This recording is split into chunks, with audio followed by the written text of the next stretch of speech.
Senhor esteja convosco. Ele está no meio de nós. Proclamação do Evangelho de Jesus Cristo segundo Mateus. Glória a vós, Senhor. Naquele tempo, Jesus foi à região de Cesareia de Filipe e ali perguntou a seus discípulos: Quem dizem os homens ser o Filho do Homem? Eles responderam: Alguns dizem que é João Batista, outros que é Elias, outros ainda que é Jeremias ou algum dos profetas. Então Jesus lhes perguntou: E vós, quem dizeis que eu sou? Simão Pedro respondeu: Tu és o Messias, o Filho do Deus vivo.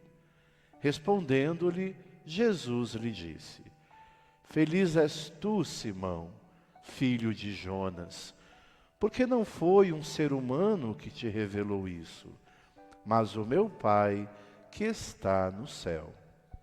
Por isso eu te digo que tu és Pedro, e sobre esta pedra construirei a minha igreja, e o poder do inferno nunca poderá vencê-la. Eu te darei as chaves do reino dos céus. Tudo o que tu ligares na terra será ligado nos céus. Tudo o que tu desligares na terra será desligado nos céus. Jesus então ordenou aos discípulos que não dissessem a ninguém que ele era o Messias. Jesus começou a mostrar aos seus discípulos que devia ir a Jerusalém e sofrer muito da parte dos anciãos, do sumo sacerdote e dos mestres da lei, e que devia ser morto e ressuscitar no terceiro dia.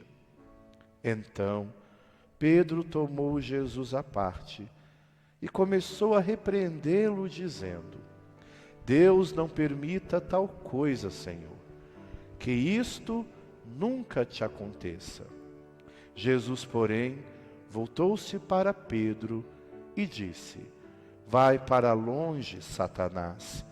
Tu és para mim uma pedra de tropeço, porque não pensas as coisas de Deus, mas sim as coisas dos homens. Palavra da salvação. Porque Deus vai colocando diante de nós os seus sinais. E nós precisamos perceber esses sinais. Claro que nessa busca da perfeição, em muitos momentos, nós nos deparamos com situações que nos incomodam, que me leva sim a me lamentar, me leva a questionar. Principalmente quando eu me deparo com a enfermidade, quando eu me deparo com os doentes, com alguém que está sofrendo em leitos de hospitais, ou que está sofrendo na própria casa, num leito. E a gente pergunta a Deus o porquê. O porquê de tanto sofrimento, o porquê de tanta dor. Isso é natural, isso é humano. E nós não seremos castigados por isso. Nós não seremos colocados de lado por isso. Porque a nossa humanidade nos leva a questionar o porquê de tanto sofrimento. Mas quando nós despertamos em nós a nossa fé e professamos essa fé da mesma forma que Pedro, mesmo diante dos seus limites, mas Pedro professou a fé em Jesus. Quando ele diz: Tu és o Messias, o Filho do Deus vivo. Ele se abriu à ação do Espírito Santo e é por isso que Jesus vai dizer: Bendito és tu, Simão, filho de Jonas, porque não foi o homem que te revelou isso, mas foi o meu Pai que está no céu. Mas por que Deus revelou isso a Pedro? Porque Pedro se abriu a essa ação. E quando Pedro diz: Tu és o Messias, o Filho do Deus vivo, Pedro está professando a sua fé. E a profissão de fé, queridos irmãos e irmãs, não é um ato heróico. A profissão de fé não se aprende nos livros. Mas a fé é algo que está dentro de nós e nos desperta para o desconhecido em uma confiança que não nos abala. Então, mesmo diante do sofrimento, mesmo que muitas vezes a nossa fraqueza humana não aceita o que está acontecendo, mas nós, após refletirmos, entendemos, é vontade de Deus. Se o Senhor quer assim, se o Senhor deseja assim, eu passarei por esse deserto. Eu passarei por esta provação, mas eu tenho certeza que algo muito melhor está guardado e reservado para mim.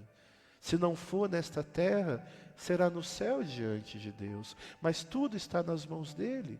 E eu passarei por essa provação.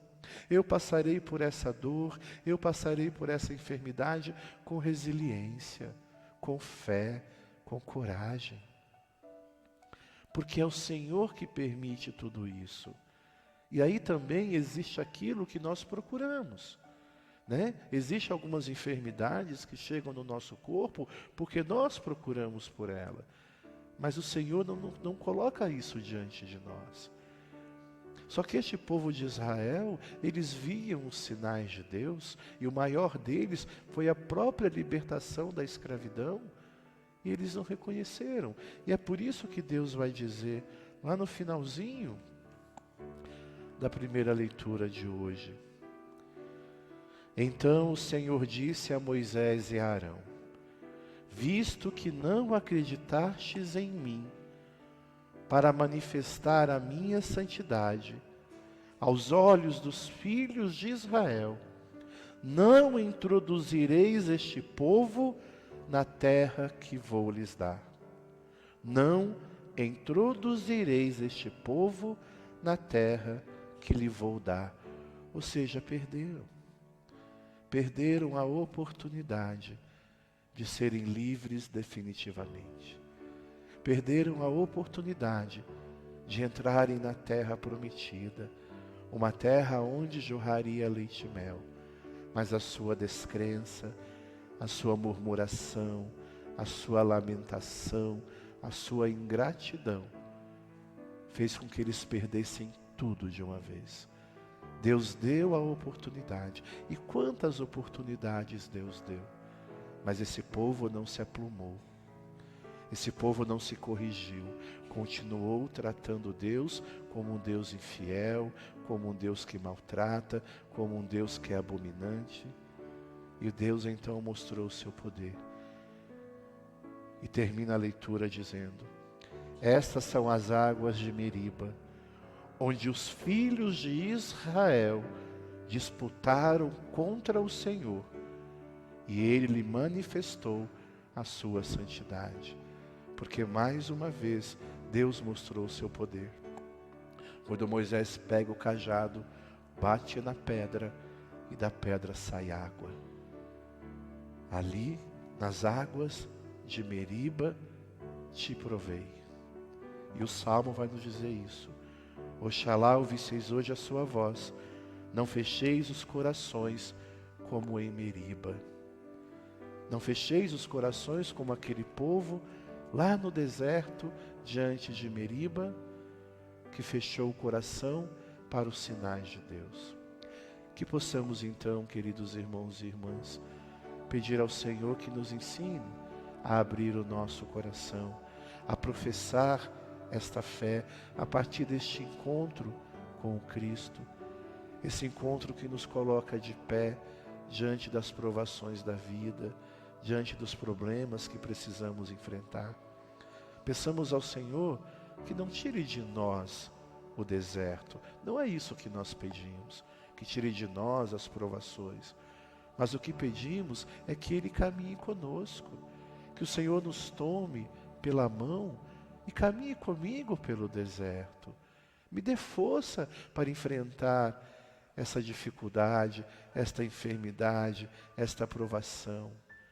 Que esta graça que eu venho aguardando no meu coração, que se manifeste na minha vida, na vida da minha família, na vida daqueles que eu amo. Que os meus projetos possam ser consolidados. Mas tudo isso depende da minha fé. Depende o quanto de sentimento de verdade eu coloco naquilo que para mim é importante. E tenha certeza, o Senhor nos dará tudo, minha gente.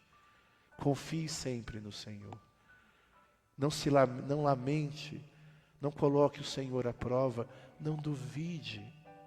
Peça ao Senhor o dom da paciência para vivenciar este tempo. E tu verás a graça de Deus acontecer na sua vida. Tu verás aquele milagre na vida do seu ente querido que você pede dessa missa, pela saúde daqueles que precisam, pela sua saúde. E tenha certeza que o Senhor não irá nos decepcionar. Por isso, não fechemos o nosso coração, como em Beriba no deserto aquele dia, quando aquele povo teve a oportunidade, mas por ingratidão perderam tudo. Que o Senhor nos ensine e nos ajude a sermos gratos por tudo aquilo que acontece na nossa vida. Louvado seja nosso Senhor Jesus Cristo.